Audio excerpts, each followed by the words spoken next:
Ram Kavirdas, so we can start prayer. सब भक्त जनों ने राम कबीर। ओम सदगुरु कबीर साहेब की जय। घूंघट का पट खोल रे तो है पिया मिलेंगे। घूंघट का पट खोल रे तो है पिया मिलेंगे। घट घट में वो साईं रमता, घट घट में वो साईं रमता।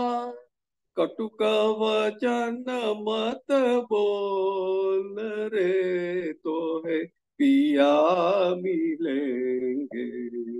घूंघट का पट खोल, धन जो बन का गर्वन कीजे।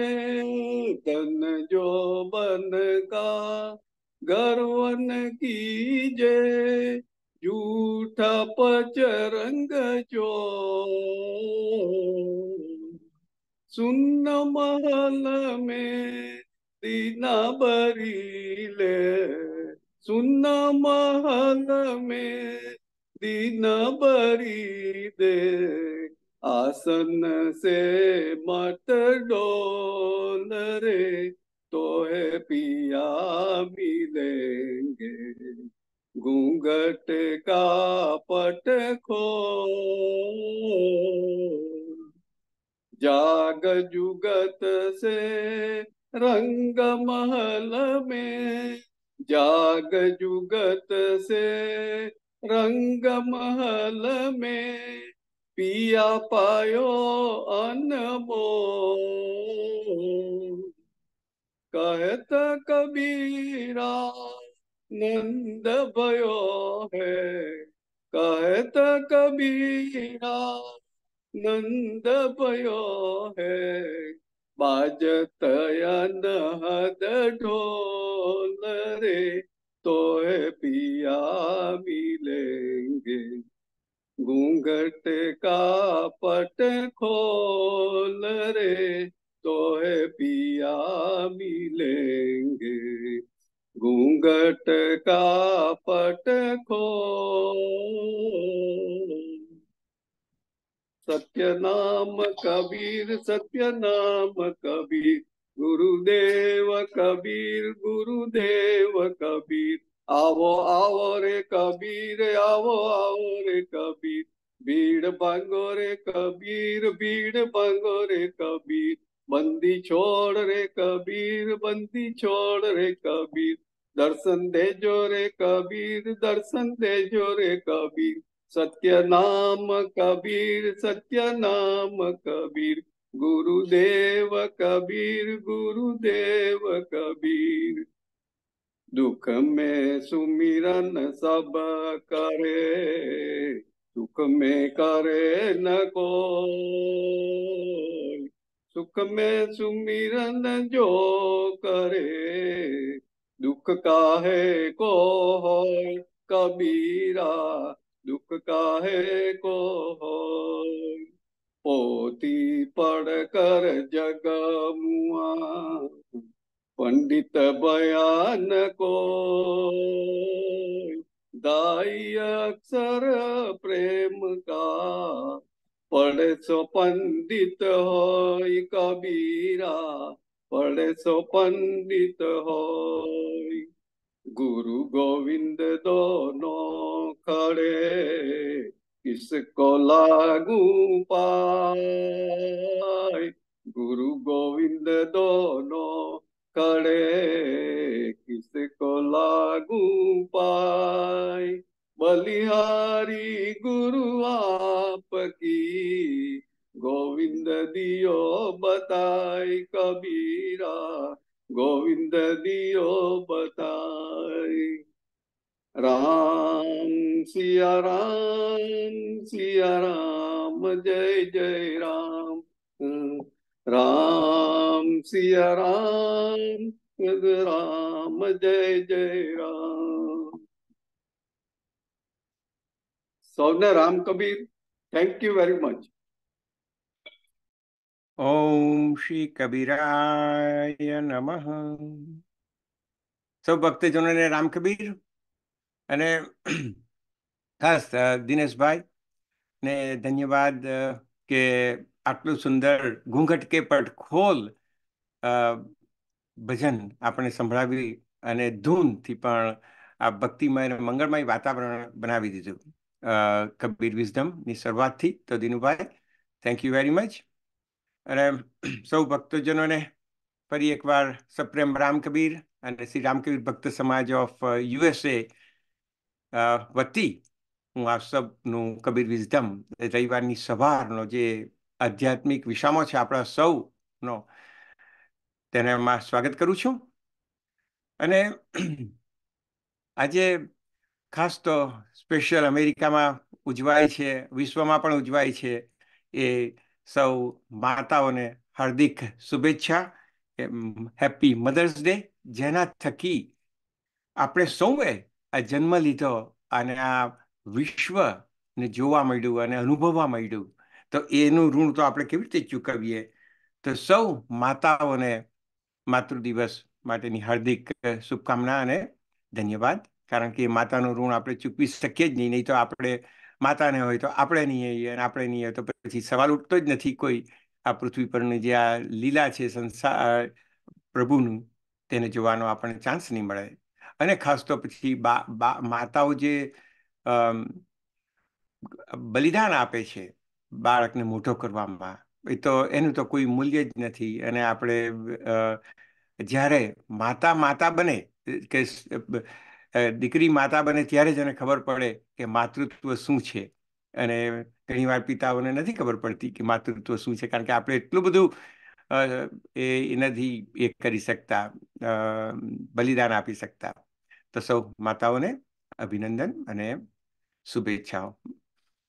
તો મિત્રો, ઘૂંઘટ કે પટ ખોલ ની જે ભજન સુંદરતમ કબીર સાહેબનું ભજન ગાયું દિનુભાઈ, તો આપણને ખબર પડે કે ઘૂંઘટ શું છે અને ઘૂંઘટના પટની પાછળ શું છે. તો શું છે કે મને એમ થાય કે આ કબીર સાહેબનો જે માર્ગ છે, સદગુરુ કબીર સાહેબનો માર્ગ એકદમ સીધો અને સરળ છે, પણ એટલો પોપ્યુલર નથી. અને સીધો સરળ માર્ગ ઘણીવાર આપણને એટલા માટે ગમતો નથી કે અઘરો લાગે, કારણ કે આપણે જે મનનો સ્વભાવ છે ને એ સમજી નથી શક્યા. આપણે શરીરને તો થોડું ઘણું જાણ્યું વિજ્ઞાનની દ્રષ્ટિએ કે ભાઈ હા, આ બ્રેઇન છે, હાર્ટ છે, લંગ્સ છે, લીવર છે, કિડની છે, પેન્ક્રિયાસ છે, એ બધાનું આપણને જ્ઞાન થયું અને ફિઝિકલી આપણે જોઈ શકીએ. અને એમ હવે તો એના વિશે તો આપણે ઘણું બધું જ્ઞાન પ્રાપ્ત થઈ ગયું. પછી વળી શિક્ષણ પ્રાપ્ત કર્યું, 2 + 2 = 4 અને 5 × 5 = 25, એનું શિક્ષણ પ્રાપ્ત કર્યું. તો એને લીધે આપણને એમ થાય કે ભાઈ મારું મનને પણ હું જાણી ગયો છું. પરંતુ મન શું છે અને એ કયો રોલ ભજવે છે, ઇટ્સ વેરી ઇમ્પોર્ટન્ટ. પણ એ શું છે અને કેવો રોલ ભજવે છે એ આપણને કશે શીખવા મળતું નથી. કોઈ યુનિવર્સિટીની કોઈ રિસ્પોન્સિબિલિટી નથી. અને મા બાપ પણ એટલું જ શીખવી શકે જેટલું એ લોકો જાણતા હોય. એટલે વાંક આમાં કોઈનો છે જ નથી. આ ફક્ત આપણે જ આપણે જ્યારે પ્યાસ જાગે ત્યાર પછી આપણે શરૂઆત કરીએ. હવે સદગુરુ તો આપણને કહી ગયા છે કે તારા મન ને સમજ, જે રીતે આપણે શરીરને સમજ પડીને આજે પૌષ્ટિક ખોરાક ખાઈએ, વાઇટામિન્સ લઈએ, કે જે રીતે એક્સરસાઇઝ કરીને શરીરને નિરોગી રાખીએ, તો મનને પણ નિરોગી રાખવા માટે પહેલા તો સમજવું પડે કે મન શું છે. અને સદગુરુ સીધો રસ્તો આપણને બતાવી ગયા છે, પરંતુ એ સીધો અને સરળ રસ્તો એટલા માટે આપણને પસંદ નથી કે આપણે મનના ગુલામ થઈ ગયા છે. એટલે મનના ગુલામ થઈ ગયા એટલે સૌથી મોટો પ્રશ્ન એ થાય કે ભાઈ હું મનને સમજુ કેવી રીતે. જે મને 2 + 2 = 4 ને એ તો બધું જ્ઞાન જે શિક્ષકો તરફથી કે પ્રોફેસર તરફથી મળ્યું છે, એ તો મને સંસારમાં કેવી રીતે જીવવું અને અર્થવ્યવસ્થા મારે કેવી રીતે કરવી જુદી જુદી રીતે, અને હું મારા શિક્ષણનો થકી સેવા શું આપી શકું વિશ્વને, એને માટે પૂરતું છે. પરંતુ આખી જર્નીની અંદર એમાં હું શાંત કેવી રીતે રહી શકીશ અને પ્રલોભનથી કે દૂર કેવી રીતે રહેવા, એ બધી જે વસ્તુઓ છે એને માટે મનને સમજવું બહુ ઇમ્પોર્ટન્ટ છે. તો આપણે તો સૌ જાણીએ છીએ કે ભાઈ મન એક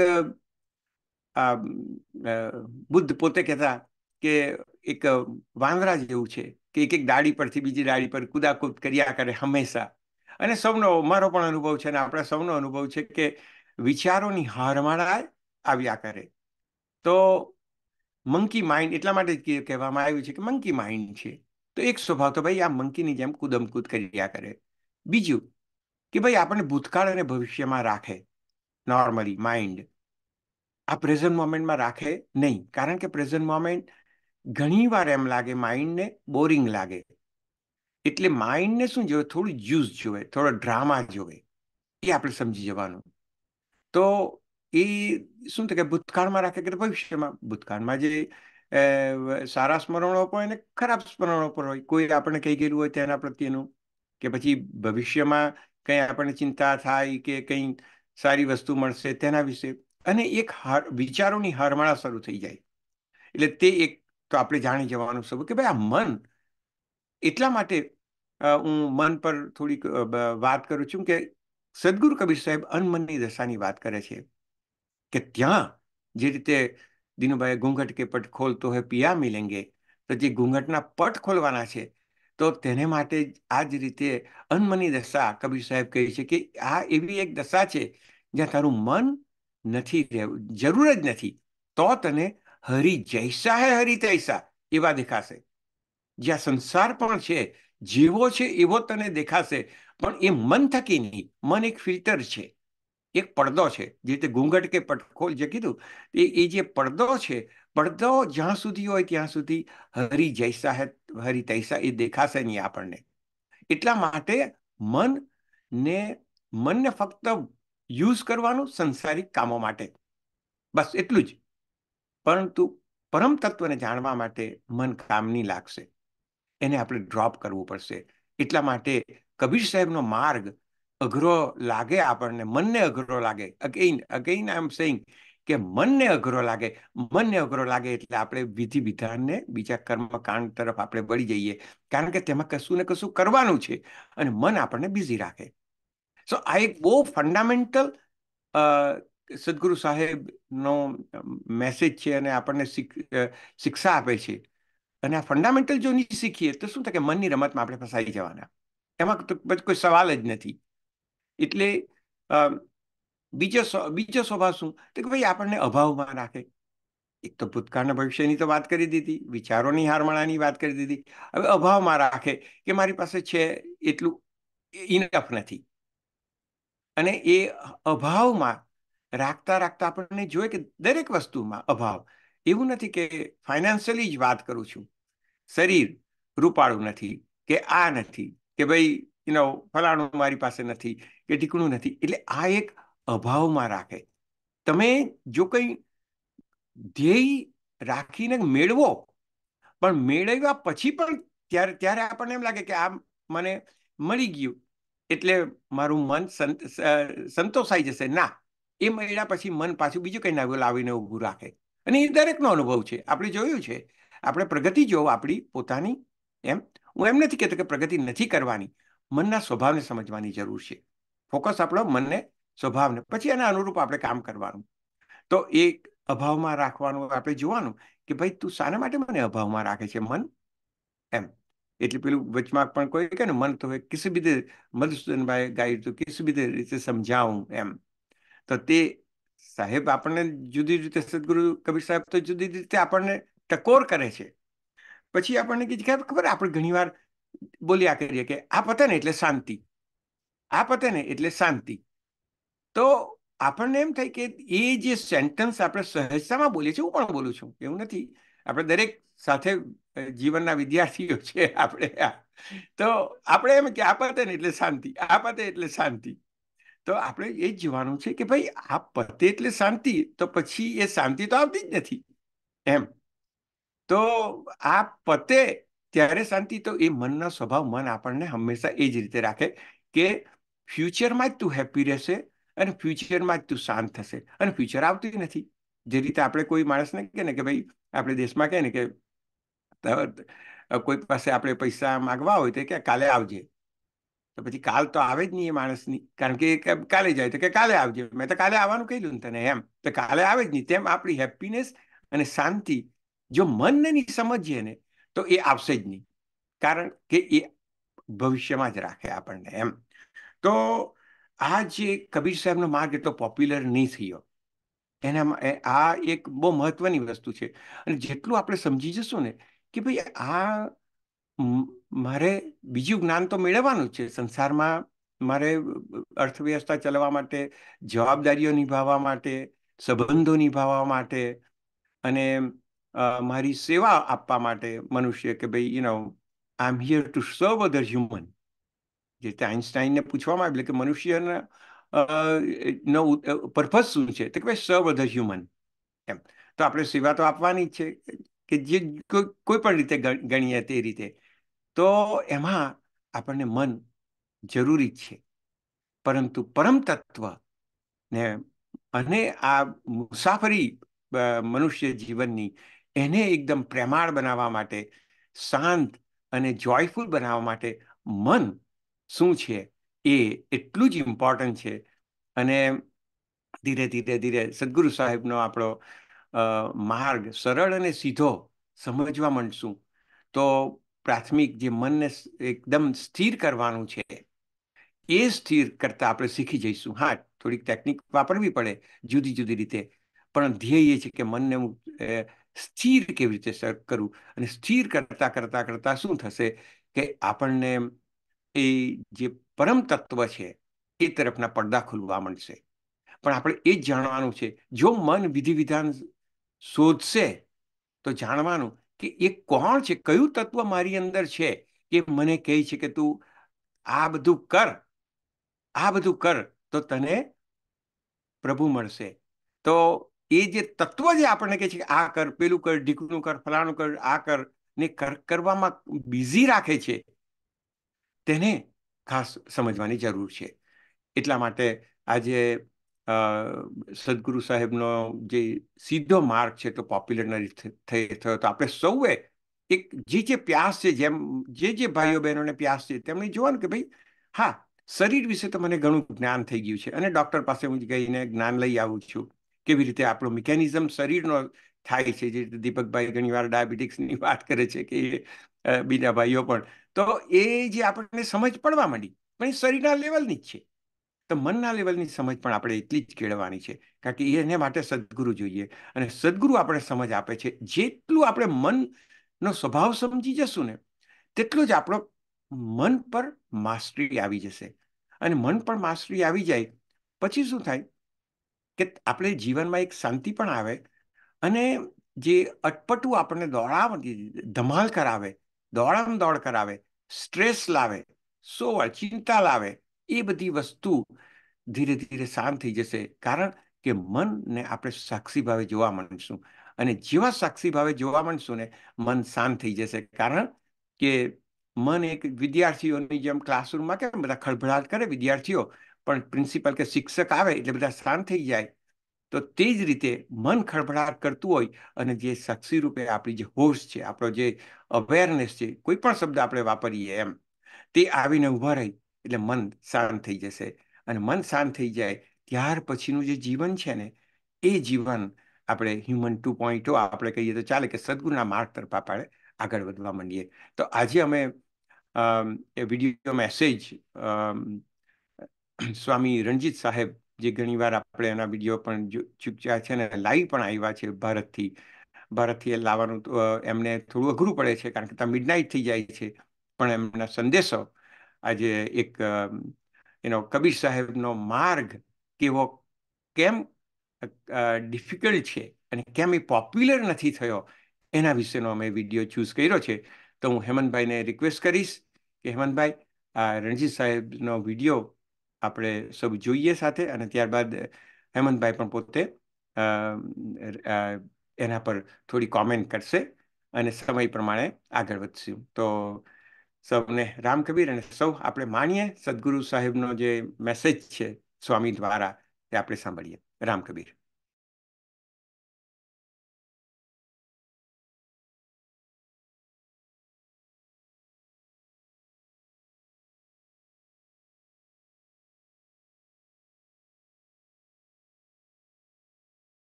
सदगुरु कबीर के पद भजन साखी दोहे इतने गहरे अर्थ लिए होते हैं कि उन्हें आप पढ़ते हैं, सुनते हैं, उसी में लगता है जैसे जीवन का सारा सच सामने खड़ा हो गया। इसलिए सदगुरु कबीर भाषा के अनुसार नहीं, भाव के अनुसार अपनी बातें कही हैं।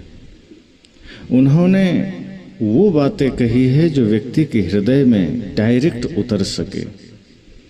और ये भी सत्य है कि ऐसे यथार्थवादी संत को मानने वाले आज बहुत कम हैं। सत्य के उपासक कम हैं, सत्य के पुजारी कम हैं। जहां आडंबर है, जहां भ्रम है, जहां छल है, वहां आदमी की भीड़ लगी है। वहां आदमी सस्ता सौदा करने पहुंच गया, लेकिन जो सच्चा सौदा सदगुरु कबीर बताते हैं, वहां लोगों का आना इस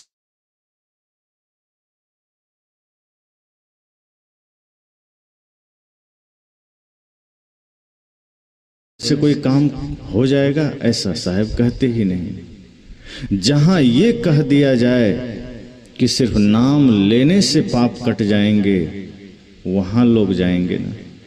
और साहब कहते हैं नहीं, अच्छे कर्म करने से और पाप ना करने से पाप कटेगा। अब कहीं ये कहा जाए, और आज आपके क्षेत्र में ज्यादा ही प्रचार है कि बेलपत्र लीजिए, शहद लगाइए, शिवलिंग में चिपका दीजिए, बच्चे पास हो जाएंगे, तो लोग वहां जाएंगे, यहाँ क्यों आएंगे। ये कहा जाए कि कितना भी पाप करिए जीवन भर, चिता में जाते समय तुलसी की लकड़ी डाल दीजिए, सीधे स्वर्ग चला जाएगा, सारा पाप खत्म। तो आदमी क्यों पुण्य के राह पर चलेगा, फिर आदमी क्यों त्याग के पथ पर चलेगा, आदमी फिर क्यों वैराग्य के पथ पर चलेगा, आदमी क्यों फिर धर्म के पथ पर चलेगा। वो तो कोशिश करेगा जितना आडंबर फैलाना है फैलाओ, जितना तांडव मचाना है मचाओ।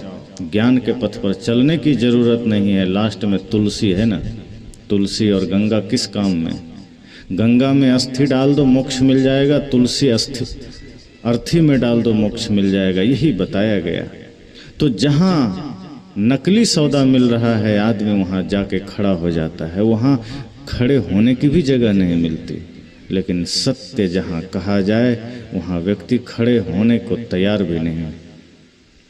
और यही तमाशा इस दुनिया की है, इस संसार की है, इस समाज की है। अच्छे को देखने में हमारी आंखें काम नहीं करती, और गलत को देखने के लिए हम आंखें फाड़ फाड़ के देखते हैं। जब यथार्थ देखने की बात आए तो हमारी आंखें बंद हो जाती है, शायद मोतियाबिंद हो जाता है। लेकिन जब गलत भ्रम आडंबर देखना हो तो हम लेंस लगा के देखते हैं। एक बार अकबर के दरबार में एक प्रश्न खड़ा हुआ कि इस संसार में सबसे ज्यादा कौन लोग हैं, आंख वाला या अंधा। इस संसार में अंधों की संख्या ज्यादा है या आंख वालों की संख्या ज्यादा है। जितने भी दरबारी थे उन्होंने कहा स्वाभाविक है आंख वाले ज्यादा हैं, अंधों की संख्या तो कहीं दो चार मिलती।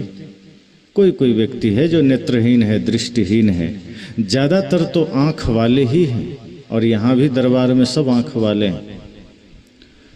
सबने एक स्वर में कहा कि इस पूरी धरती पर आंख वालों की संख्या सबसे ज्यादा है।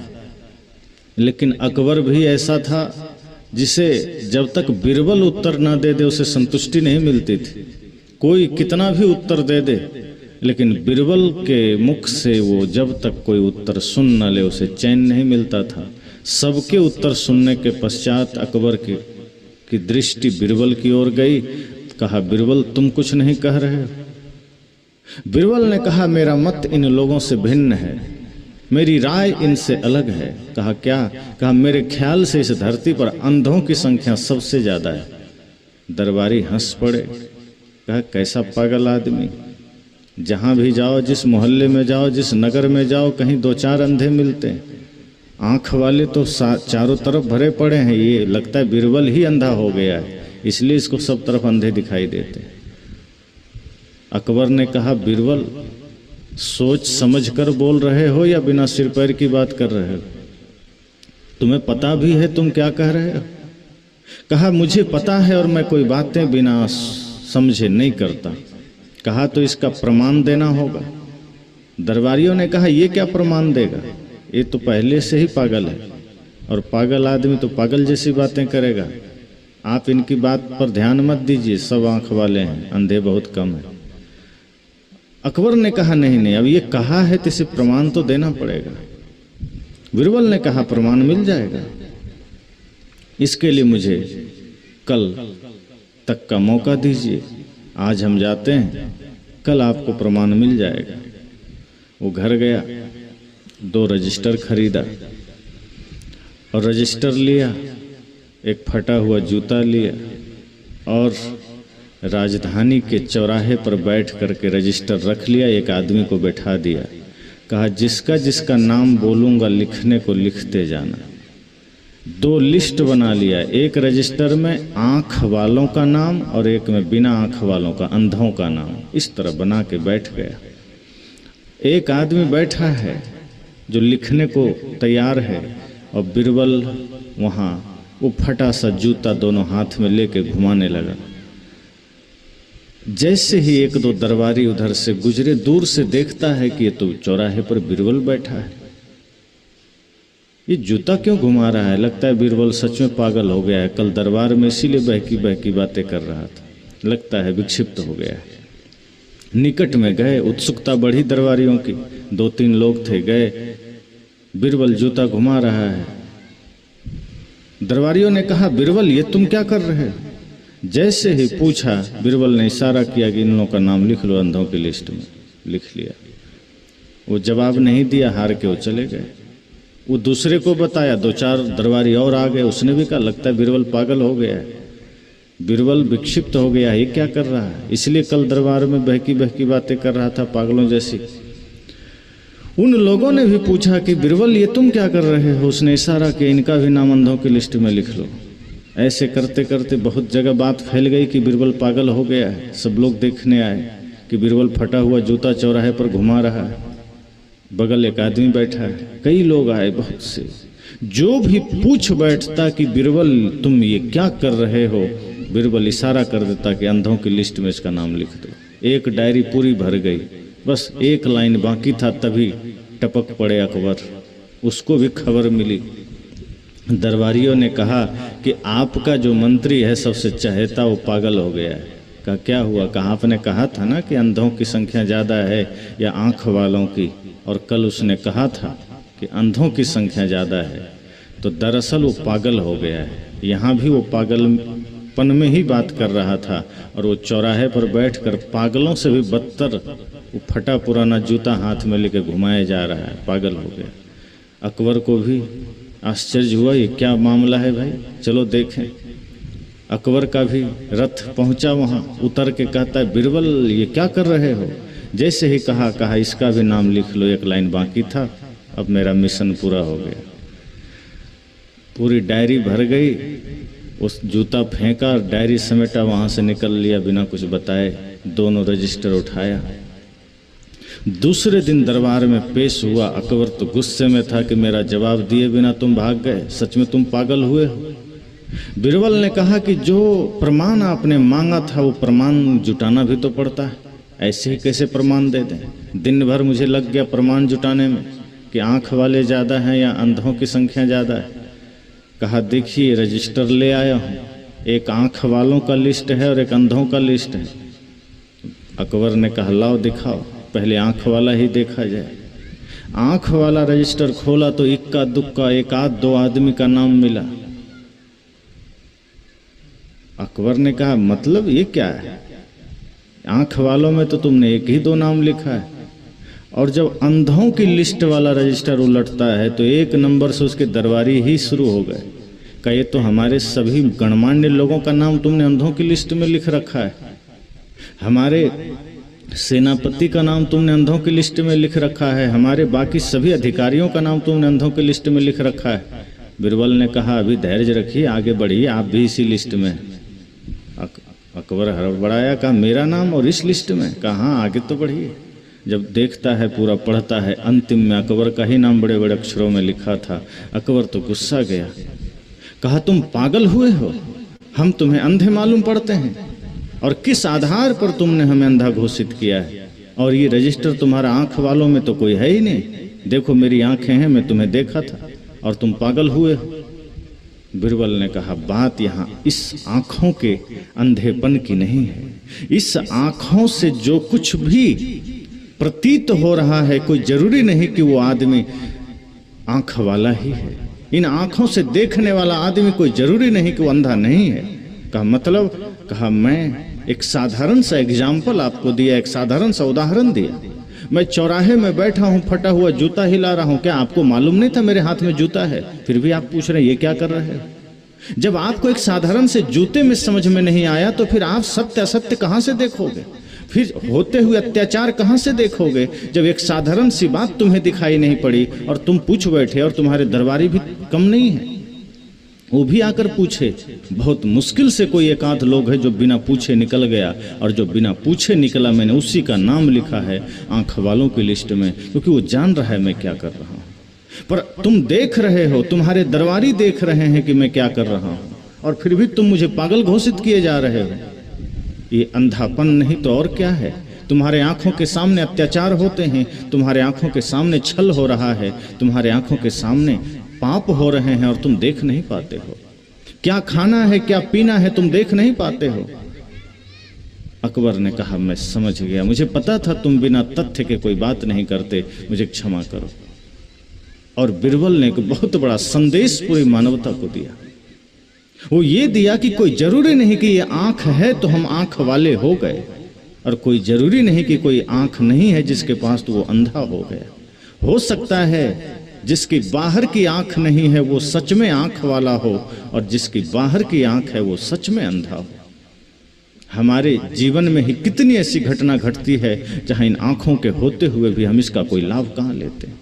आंख है फिर भी शराब की दुकान पर पैर जा रहा है तो अंधा है कि नहीं? आंख है फिर भी शराब हाथ में ले रहा है, तंबाकू हाथ में ले रहा है, मांस हाथ में ले रहा है, बीड़ी हाथ में ले रहा है। आंख है फिर भी बेविचार कर रहा है, अपनों के साथ छल कर रहा है। ये आंख है फिर भी गलत होते देख रहा है। आंख है फिर भी समाज का बर्बादी देख रहा है।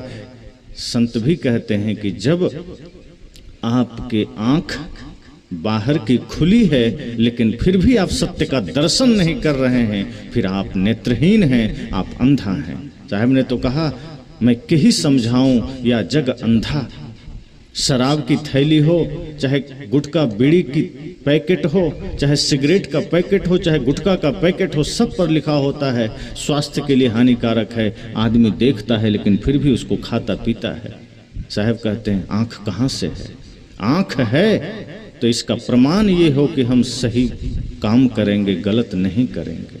आज आंखों के सामने सारी गलतियां होती है, खुद भी करते हैं, समाज में भी गलतियां होती है। हम उसमें उसका प्रतिकार नहीं करते, हम उसका विरोध नहीं करते, हम अपने जीवन में सुधार नहीं करते, बल्कि गलतियों का हिस्सा बन जाते हैं, बल्कि नाच नौटंकी का हिस्सा बन जाते हैं, अत्याचार का हिस्सा बन जाते हैं, भ्रष्टाचार का हिस्सा बन जाते हैं। कहीं कोई 2 नंबर ढंग से काम कर रहा है, कहीं कोई 2 नंबर का बिजनेस कर रहा है, हम उसका प्रतिकार करने के बजाय हम उसका हिस्सा बन जाते हैं।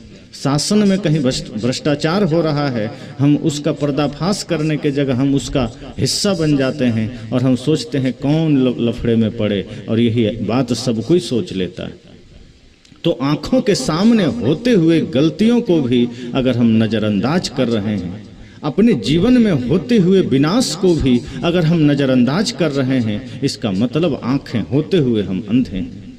और साहब ने कहा है कि बाहर की दो गई हियहु की गई हेराए, और कहीं कबीर जाकि चारों गयो ताकर का उपाय। कि जिसकी बाहर की आंख चली गई, ऊपर की आंख चली गई, मामला तब तक कोई ज़्यादा उलझा नहीं, लेकिन अगर भीतर की विवेक की आंख चली गई तो समझना फिर सब कुछ खत्म हो गया, फिर उसका कोई उपाय नहीं है। सूरदास जी का नाम आप सुनते हैं, नेत्रहीन थे, लेकिन उनका जीवन किसी भी दृष्टि वाले से बहुत ऊंचा था। वो बाहरी जगत को तो नहीं देख सकते थे, वो बाहरी मायावी संसार को तो नहीं देख सकते थे, लेकिन अपने भीतर के अंतर्दृष्टि से, विवेक की दृष्टि से उन्होंने संसार के सत्य को देखा था, उन्होंने जीवन के सत्य को देखा था, और वही सत्य समाज को दिया था। सोचिए, जिनकी आंखें नहीं वो संसार के सत्य को देख रहे हैं, जिनकी आंखें नहीं है वो जीवन के सत्य को देख रहे हैं, वो संसार के संबंधों के सत्य को जान रहे हैं। हमारी आंखें हैं, लेकिन हम वही मायावी संसार को देखते हैं और उसी में उलझते हैं, उसी में रचते पचते हैं। साहब ने कहा नहीं, भीतर की आंख का जागृत होना जरूरी है, बाहर से तो सब अंधे हैं। आंख है लेकिन गलतियां हम करते चले जा रहे हैं, आंख है लेकिन गलतियों का हिस्सा बनते चले जा रहे हैं।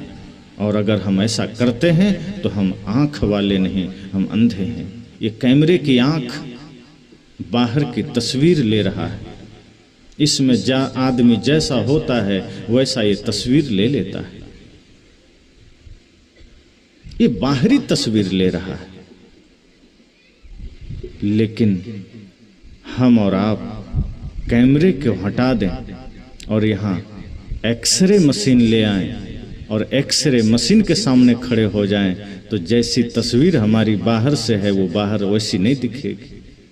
आप हम कोई भी व्यक्ति एक्सरे मशीन के पास चला जाए तो फिर तस्वीर जो निकल कर आएगी वो कंकाल ही आएगी, भूत प्रेत जैसा आएगा, फिर वो आदमी के बाहर का नहीं आएगा, वो भीतर की तस्वीर आएगी। क्योंकि उसके पास भी आंख है, इस कैमरे के पास भी आंख है, लेकिन अंतर सिर्फ इतना है कि कैमरा बाहर का ले रहा है, एक्सरे मशीन भीतर का ले रहा है।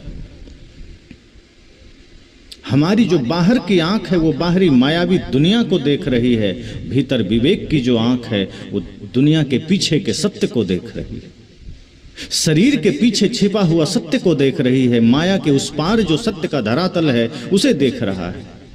इसलिए विवेक की आंख अगर जागृत है तो बाहर की आंख है नहीं है उसका कोई ज्यादा फर्क नहीं पड़ता। और हमारी आंखें हैं तो हम क्या कर लिए? पूज्य श्री साहब जी कह रहे थे कि जिसकी आंखें नहीं है आप उससे पूछिए कि आंखें आ जाएगी तो क्या करोगे। वो आदमी कहता है कि हम सबसे पहले गुरु संत भगवान का दर्शन करेंगे, हम तीर्थ का दर्शन करेंगे, माता पिता का दर्शन करेंगे, संत की सेवा करेंगे।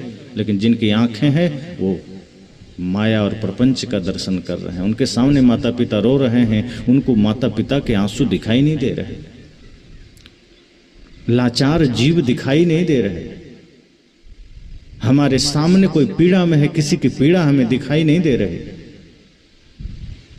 कोई भूखा हमारे सामने तड़प रहा है और हम खाए चले जा रहे हैं, उसकी भूख हमें दिखाई नहीं दे रही। आंख है लेकिन हम देख कहां पा रहे हैं। कोई प्यासा है हमें दिखाई नहीं दे रहा। मंदिर में हम जल चढ़ाने तो चले जाते हैं, शिव जी के ऊपर हम जल चढ़ाने चले जाते हैं, वहां हमें पता नहीं कहां से दिख जाता है, पर सच में कोई प्यासा सामने आ जाए हमें वो दिखता नहीं। सच में कोई लाचार आ जाए हमें उसमें परमात्मा दिखता नहीं। और जिस आदमी को जीवित प्राणियों में भगवान न दिखा, जिस आदमी को अपने माता पिता में भगवान का दर्शन ना हुआ, वो मंदिर में क्या करता होगा? वहां भी तो टाइम पास ही करता होगा। और ऐसे लोगों को ही साहब ने कहा कि अंधा है। इसलिए संसार को साहब ने अंधा कहा है कि इस धरती पर अंधों की संख्या ज्यादा है, आंख वाले कम हैं। आंख वाले से तात्पर्य यही है जो सत्य सत्य को जानता है, जो हानि लाभ को जानता है, जो जानता है कि हमारा धर्म क्या है, हमारा कर्तव्य क्या है, जो लोगों की पीड़ा को देख सकता है, जो जीवन के सत्य को देख सकता है। जो अपने भीतर के विकार को देख सकता है। मैंने प्रथम सत्र में कहा था कि हमें दूसरे का क्रोध दिखाई दे जाता है, पर हम अपने ही क्रोध से अनजान होते हैं। हम दूसरे के दोष को देख लेते हैं, हम अपने ही दोष से अनजान होते हैं। हम दूसरे के नफरत और घृणा को देख लेते हैं, हमारे भीतर पल रही नफरत, पल रही घृणा को हम देख नहीं पाते हैं। साहब ने इसलिए कहा कि आंख होते हुए हम अंधे हैं। जिसकी आंखें नहीं है, मजबूरी है, किसी कारण से उसकी आंखें चली गई, लेकिन अगर हमें सत्य नहीं दिख रहा है आंख होते हुए, तो ये सबसे दुर्भाग्य की बात है। और इसके लिए गोस्वामी जी ने कहा भी है कि हम मंदिर में भगवान देखते हैं, तीर्थों में भगवान को खोजते हैं, पर हम अपने आसपास जो प्राणी हैं, आसपास जो लोग हैं, आसपास जो रिश्ते नाते हैं, जो भी व्यक्ति है, हम उसमें भगवान नहीं देखते। न चींटी में, न हाथी में, न मछली में। अगर मछली में लोग भगवान देख ले तो मछली का मार के खाएगा नहीं। अगर मुर्गी में भगवान का दर्शन हो जाए तो मुर्गी की हत्या बंद हो जाएगी। बकरी में भगवान का दर्शन हो जाए तो बकरी की हत्या बंद हो जाएगी। लेकिन आदमी मंदिर में भगवान को देखता है, मुर्गी में नहीं देख पाता, इसलिए गर्दन काट के खा जाता है। गाय में अगर खुदा का दर्शन हो जाए तो मुसलमान गाय मारना छोड़ दें, लेकिन उसे गाय में खुदा नहीं देखता। भले ही वो चिल्लाता है जर्रे जर्रे में खुदा है, लेकिन गाय में उसे दिखाई नहीं देता। साहब ने कहा आंख से अंधे हो गए। और गोस्वामी जी ने भी कहा कहत सकल घट राम में तो खोजत कही काज, तुलसी यह कुमति सुन उर आवत अतिलाज। घट में है सूझे नहीं लानत ऐसो जिंद, तुलसी या संसार को भयो मोतिया बिंद। उन्होंने बड़े कठोर बात कही कि घट में है, नहीं दिखता, मंदिर में तुम देख लेते हो, अब घट में नहीं दिख रहा, जहां है वहां दिखा नहीं, और जहां है ही नहीं वहां देख रहे हैं। ये ढोंग ही तो है, अंधापन ही तो है। संतों ने कहा जहां है अगर वहां दिख गया, जहां है वहां पहचान लिया, तो फिर कोई बात नहीं, फिर तुम मंदिर का भी सम्मान करोगे, वरना वहां भी ढोंग के सिवा कुछ नहीं करोगे। संतों ने कहा कि जो जीवित प्राणियों में भगवान को देखता है वो मंदिर का भी सम्मान करेगा, हृदय से करेगा। लेकिन जो अपने माता पिता, अपने गुरु में भगवान न देख सका, जो जीवित प्राणियों में भगवान न देख सका, वो मंदिर में भी सिर्फ ढोंग करेगा, वहां वो यथार्थ नहीं है। वो मंदिर में भी सिर्फ पाखंड करेगा, वहां भी वो भगवान का दर्शन नहीं करेगा। इसलिए हम सबको सचेत होना चाहिए, सजग होना चाहिए। बाहर की आंखें अगर है तो हमें कोशिश करनी है कि वो आंखें हमारी भीतर की आंखें बन सके, हम अपने भीतर की आंख खोल सकें, हम सही गलत देख सकें, क्या बोलना है क्या नहीं बोलना है, क्या करना है क्या नहीं करना है, इसका भली भांति एहसास हम सबको होना चाहिए। घर परिवार में हमारा जीवन बीतता है, समाज में बीतता है, वहां हम किस भांति रहें कि समाज परिवार एक सूत्र में बंध रख सके। हम समाज के विध्वंस का कारण बन जाते हैं, हम परिवार के टूटने का कारण बन जाते हैं। आप चेष्टा करिए कि आपका जीवन ऐसा बन सके कि परिवार के टूटने का कारण नहीं, परिवार को एक सूत्र में बांधने का कारण बनिए। समाज के विध्वंस का नहीं, समाज के निर्माण का कारण बनिए, और अपने आप को इस काबिल बनाइए कि इस राष्ट्र निर्माण में सहायक बनिए, बाधक बिल्कुल मत बनिए।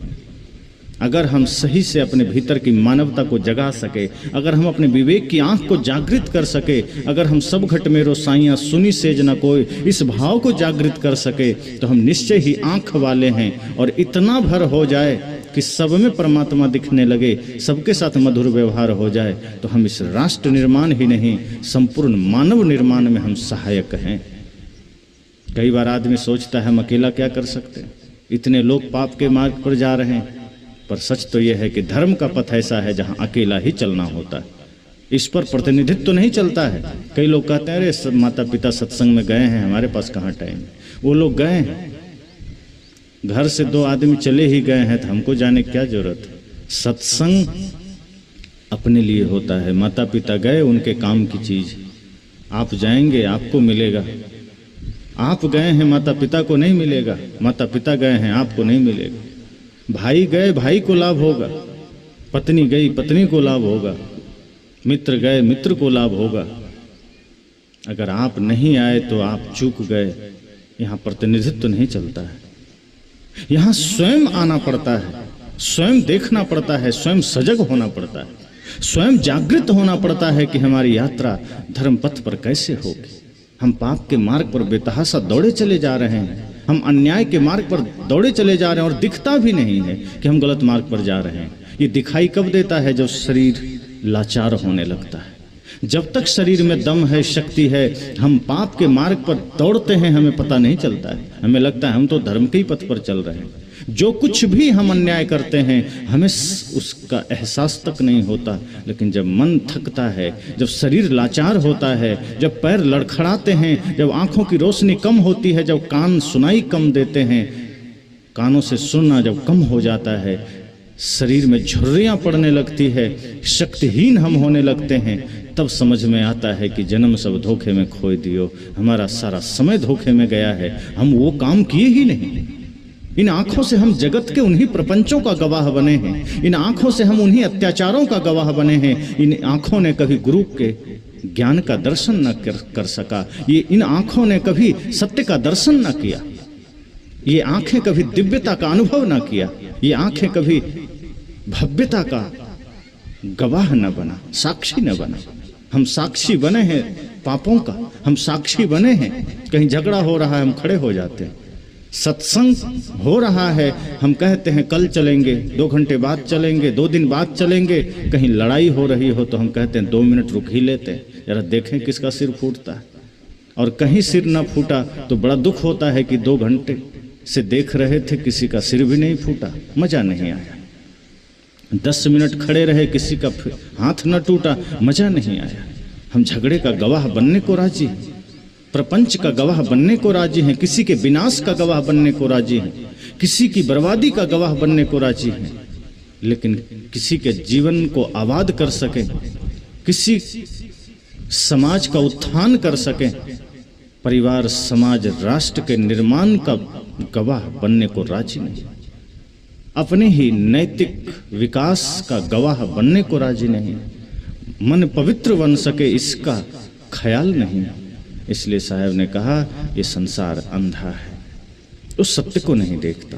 हम सब सत्य को नहीं देखते, हम सदैव नकारात्मक सोचते हैं, नकारात्मक कार्य करते हैं और नकारात्मक मार्ग पर चलते हैं। अच्छा भी हो तो हम उसमें से नकारात्मकता ही खोज कर लाते हैं, और नकारात्मकता जब तक मन में है, अंधापन जब तक हमारे जीवन में है, तो हमें अगर स्वर्ग भी भेज दिया जाए तो हम वह नरक बना के बैठेंगे। लेकिन जिस दिन भीतर की आंख जग गई, जिस दिन विवेक हमारा जागृत हो गया, चेतना जग गई, तो नरक में भी अगर कोई भेज देगा तो वहां हम स्वर्ग बना लेंगे। ऐसे लोगों की जरूरत समाज को है, ऐसे लोगों की जरूरत इस राष्ट्र को है। पुनः हमें समाजोत्थान के लिए संकल्प लेना चाहिए, पुनः हमें अपने परिवार, अपने समाज, अपने राष्ट्र के गौरवमय इतिहास को दोहराने के लिए हमें ये संकल्प लेना चाहिए। आज हमारा परिवार, हमारा समाज, हमारा गांव भटकता जा रहा है। स्वार्थपरता, लोभ की लोलुपता में हम सब इतने नीचे गिर गए कि अपने पराये की पहचान न रही, माता पिता के आंसुओं का ख्याल न रहा, भाई की पीड़ा का ध्यान न रहा, मित्र के दुख का ध्यान न रहा। अब जहां भी हम देखते हैं सिर्फ यह ख्याल आता है कि किसी तरह हमें लाभ मिल जाए, बाकी सब पर गर्दन पर भी पैर रख के निकलने की चेष्टा में है, एक दूसरे से आगे निकलने की होड़ बनी हुई। हम दूसरों के दुख दर्द से अब कोई वास्ता नहीं रखते। उस दीवार के उस पार माँ बाप चाहे खून के आंसू रोएं, हमें उससे कोई फर्क नहीं पड़ता, हमारा हृदय पिघलता नहीं है। साहब ने कहा निश्चय ही ये समाज अंधा हो चला है, और आंख चाहिए तो सत्संग में हमें जागृत होकर बैठना होगा और पुनः अपनी चेतना को जगाना होगा, क्योंकि जीवन थोड़ा है। जिस दिन यहाँ से जाना होगा, ये बाहर का सब कुछ यहीं समेट के रह जाएगा, कुछ भी साथ ना होगा। और जब कुछ साथ ना होगा तो जो साथ हो सकता है कम से कम वो कमाई तो कमा ले। बने जो कुछ धर्म कर ले, यही एक साथ जाएगा। साहब ने कहा है कि अगर कुछ बन सके तो धर्म की कमाई करना, पुण्य प्रताप से अपने जीवन यात्रा को बढ़ाना, परमार्थ करना, धर्म का काम करना। परहित सरिस धर्म नहीं भाई। अगर आप किसी के आंसू पोंछ सके, समझना आपने धर्म कर लिया। किसी प्यासे को पानी पिला सके निस्वार्थ भाव से, कोई कामना नहीं। अगर आप कभी किसी को पानी पिला दें तो ये मत सोचिए कि मैंने बहुत बड़ा पुण्य कर दिया। ये सोचिए कि बस सौभाग्य था मेरा जो कोई याचक मेरे द्वार पर आया और हम किसी को पानी पिलाने योग्य बन पाए। जब इस भाव से आप सेवा करेंगे, उस सेवा का इतना अगाध फल मिलेगा आप सोच भी नहीं सकते। किसी को एक मुट्ठी भोजन देना पड़ जाए, देने का अवसर मिले, सौभाग्य मिले, तो ये मत सोचिए कि मैं उसको भोजन करा रहा हूँ, मैं किसी भिखारी को भोजन दे रहा हूँ या दे रही हूँ। आप ये सोचिए कि आज मेरा सौभाग्य हुआ जो स्वयं भगवान मेरे द्वार पर आ गए और मुझे भोजन का, प्रसाद का अवसर मिला, सौभाग्य मिला। जिस दिन इन भावों के साथ आप सेवा करेंगे, धर्म का काम करेंगे, परमार्थ का काम करेंगे, जीवन उसी क्षण आनंदित हो उठेगा और आपका मन, आपका घर, सब कुछ मंदिर बन जाएगा। तो इसी संकल्प के साथ हम सब चलें। अभी इस सत्र में वाणी को यहीं विराम।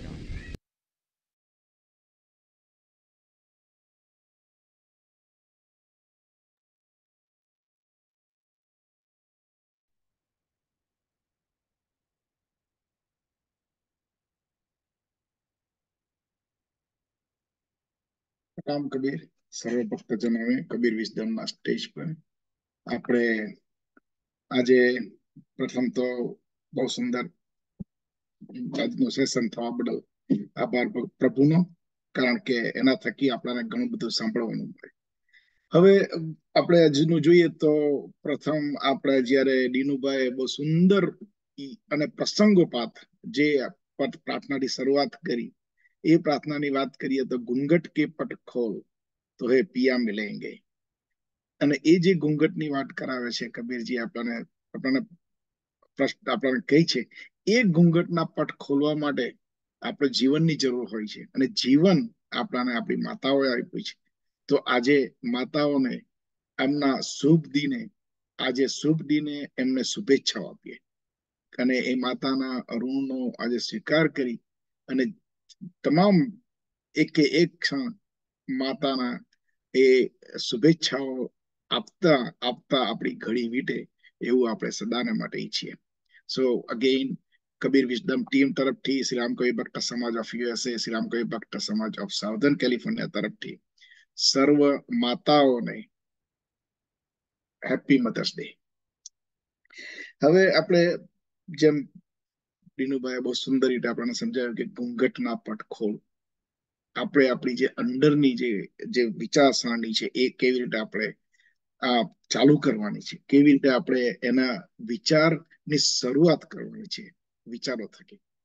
અને એમાં પછી રાજુભાઈએ બહુ સુંદર રીતે ઉમેર્યું કે મન શું ભાગ ભજવે છે, અને મનની જે બધા જુદી જુદી રીતે આપણને મન અફેક્ટ કરે છે, જે મન થકી આપણા જીવનના પાસાઓ બદલાય છે, એની પણ સુંદર વાત કરી. અને આપણા સદગુરુ કબીરજીએ તો બહુ સુંદર રીતે એક એમનો જે રાજુભાઈ કહ્યું એ પ્રમાણે આપણને સુંદર એક દોહામાં સમજાવ્યું છે કે બાજીગર કા બાંદરા ऐसा जीव मन के साथ नाना नाच दिखाई कर राखे अपने साथ. એટલે કે મન, જેમ એમણે પણ કહ્યું તેમ કે બુદ્ધ ભગવાને કહ્યું છે કે ભાઈ મન એક વાંદરા જેવું હોય છે અને એ આમથી તેમ પટૈકા કરે છે, અને એ મન થકી આપણે કોઈક એક સત્ય નિર્ણય પર નથી આવી શકતા. ને આપણે જે જોઈએ છે, જે આંખથી નિહાળીએ છીએ, એ શક્ય છે કે આપણે એને એ પ્રમાણે આપણે સમજી નથી શકતા. અને એનું સુંદર રીતે આપણા સ્વામી રણજીત સાહેબ કે જેમણે ડાભા નામના શહેરમાં કુરુડ વિસ્તાર છે ત્યાં છત્તીસગઢની અંદર એમણે આ પ્રવચન આપ્યું હતું. એ પ્રવચનની એમના આશીર્વાદ થકી અમને મળ્યું અને અમે તમારી જોડે શેર કર્યું. અને આ તમે જુઓ તો સ્વામી રણજીત સાહેબે કેટલી સુંદર રીતે, કેટલા સુંદર એક્ઝામ્પલ દ્વારા આપણને સમજાવ્યું છે કે જે કંઈક આપણે જોઈએ છે, આપણી જે નજર જ્યાં જાય છે એ એવું નથી કે એ જ વસ્તુ ત્યાં એ સ્વરૂપે છે. અને એનું મુખ્ય કારણ એને આપણે ઇંગ્લિશમાં કહી શકીએ પરસેપ્શન, કે આપણી પાસે કોઈ પણ વસ્તુ જોઈએ એનું પરસેપ્શન આપણી પાસે જો એનું ખરેખર જ્ઞાન હોય, ખરેખર આપણે એને જોઈને આપણે વિચારી શકીએ કે એમાં શું કહેવા માંગે છે, એની શું ખરેખર દ્રષ્ટિ છે અને એમાં આપણે શું કહેવું છે. બહુ સુંદર રીતે એકદમ વાસ્તવિકતા ભરેલી વાતો, જીવનની વ્યવહારિક, જેમ તમે ને હું કાયમ જ આપણે બધાને કોઈને પૂછીએ છીએ કે ભાઈ તમે કેમ છો, આપણે ભલે એમને સારા જોઈએ, આપણે બધી રીતે તોય આપણે પૂછીએ છીએ. આપણી એક વ્યવહારિકમાં એક એવી આપણી વ્યવસ્થા થઈ ગઈ છે. આપણે કાયમ એ પ્રત્યે જ આપણું જીવન ચાલુ હોય છે અને આપણે એમાં જ રચ્યા પચ્યા હોય છે. રાજુભાઈએ પણ સુંદર એક એક્ઝામ્પલ આપ્યો કે કાલે જોઈશું. આમ તો કાલ આવતી જ નથી. ઘણા કાર્યોમાં પણ આપણે પણ ઘણીવાર ધાર્મિક કાર્ય હોય, ક્યાં કોઈક સારા કામમાં હોય તો આપણે કઈ કાલે કરીશું, કાલથી ચાલુ કરીશું, કાલથી આ કરીશ, કાલથી પેલું કરીશ, પરંતુ કાલ કોઈ દિવસ આવતી જ નથી. અને એ પહેલા કાલ જે આપણને ઉપર લઈ જવાનો છે એ કાળ આવી જાય છે અને આપણને લઈ જાય છે. તો એ માટે બહુ સુંદર રીતે સ્વામીજીએ બહુ સુંદર રીતે સમજાવ્યું. એક સરસ મજાનો એક્ઝામ્પલ અકબર બિરબલનો, ભારતનો, પરંતુ આખા વિશ્વમાં એ મહત્વનું છે. વિશ્વમાં એ એક્ઝામ્પલ જ ચાલે. એટલા માટે એક આજે બહુ સુંદર રીતે એમનું પ્રેઝન્ટેશન જે કબીરજીના જ્ઞાન દ્વારા એમને મળ્યું છે અને એ આપણને આપવા બદલ સ્વામી રણજીત સાહેબનો પણ ઘણો આભાર આજે. અને એમનામાં આપણે આગળ વાત તો કરી છે તે પ્રમાણે કે આપણે જીવનમાં જે વ્યવહારમાં આપણે કરીએ છીએ એ આપણે બદલી શકાય ખરું? કારણ કે આપણે પોતાનો જ દાખલો લઈએ કે આપણે ઘણી વાર કહીએ છીએ કોઈ પણ કાર્ય કર્યા પછી કે સોરી, તો શું એ ખરેખર વી મીન ઇટ બાય સોરી કે ભાઈ ઓકે આ જે મારથી ભૂલ થઈ ગઈ છે આઈ એક્સેપ્ટ ઇટ, હવે ફ્યુચરમાં હું નહીં કરીશ, એ સોરીનો મિનિંગ છે? કે પછી ખાલી બોલવા ખાતર સોરી બોલીએ છીએ? એવા ઘણા શબ્દો છે, લવ યુ, બીજા ઘણા શબ્દો છે કે જે આપણે કહીએ છીએ અને આપણે પછી એનો મિનિંગ આપણે ખરેખર આપણે લેતા નથી. આઈ કેર અબાઉટ યુ આપણે એવું પણ કહીએ છીએ, પણ really do we care about that person or that situation? કે આપણે એમાંથી કંઈક શીખીએ છીએ અને જીવનમાં એનો અનુકરણ કરવાનો પ્રયત્ન કરીએ છીએ? એવી બધી ઘણી બાબતો બહુ સુંદર રીતે એમણે સમજાવી. સત્ય કેવી રીતે જોવું, સત્ય શું હોય છે એ પણ એમણે સમજાવ્યું. અને ડિફરન્સ બિટવીન સત્ય અને અસત્ય, ટ્રુથ અને અનટ્રુથ, ટ્રુથ એન્ડ લાય, એ કેટલી સુંદર રીતે એમને એ પણ સમજાવ્યું. આપણે જીવનના જે કાર્યો છે એને ધ્યાનમાં રાખવા જોઈએ એ વિશે પણ અમને બહુ સુંદર રીતે સમજાયું. કે અને આપણે નક્કી કરવું જોઈએ કે what is the purpose of life, what is purpose of my life, what is the purpose of other persons life two. કારણ કે એનું જે આપણી સાથે વાસ્તવિકતા છે, એની જે એક્ઝિસ્ટન્સ છે આપણી જીવનમાં, એને પણ આપણે રિસ્પેક્ટથી જ જોવું જોઈએ અને એ રિસ્પેક્ટ આપણને પણ એ જ રીતે મળી શકે. એની બહુ સુંદર વાતો એમણે કરી કે પર્પઝ ઓફ લાઈફ જો હોય તમારી પાસે તો તમે તમારા પોતાનું નિર્માણ કેવી રીતે કરી શકો. એટલે મીન્સ કે how do you create your own world, how you create your own legacy, અને તમે કેવી રીતે તમે રાષ્ટ્ર નિર્માણ કરી શકો, માનવતાનું નિર્માણ કરી શકો. બધા સુંદર અને ડીપ, જેના મિનિંગ પણ એકદમ ડીપ છે, જે આપણે એવરી ડગલે ને પગલે આપણે કહીએ ને તેમ ડગલે ને પગલે આપણે એની કરતા જ હોઈએ છીએ, પરંતુ આપણે એને સમજતા નથી. અને એટલા માટે કબીરજીએ પણ બહુ સુંદર રીતે આનું સંક્ષિપ્ત કરીએ તો કબીરજીએ બહુ સુંદર રીતે સમજાવ્યું કે જો કરે સો પૂજા. આપણે જે કરીએ છીએ પૂજા જ કરીએ છીએ, એ જ જો ભાવથી કરવામાં આવે તો પછી તમારે આ બધું અંદર સમાવેશ થઈ જાય છે. અતિ સુંદર, અતિ જાણકારી વાળું આપણું જે સેશન આજનું જે સ્વામી રણજીત સાહેબ થકી આપણને મળ્યું એ બદલ ફરી એમનો આભાર. અને આજે સમય થઈ ગયો છે એટલા માટે, અને આજે બધાના ઘણા સ્કેડ્યુલ પણ બહુ ટાઈટ હશે, કારણ કે મધર્સનું જેના થકી આપણે જીવનમાં આવ્યા છીએ એ મધર્સને આજે આપણે આપણો પ્રેમ બતાવવાનો દિવસ છે. તો સર્વને ફરી પાછું કે તમે તમારા હૃદયમાં રહેલી ભાવનાઓ તમારી મધરને વ્યક્ત કરી શકો, કોઈ બીજી મધરને પણ વ્યક્ત કરી શકો. અને જે જીવનમાં કહેવામાં આવે છે કે માતા, આમ કે નેપોલિયન બોનાપાર્ટે કહ્યું છે તે પ્રમાણે કે જે હસ્ત જલાવે પારણું તે જગત પર શાસન કરે. એટલે કે માતાનું મહત્વ, મા તે માં, એવા કેટલા બધા સેન્ટેન્સો આપણે સાંભળ્યા છે.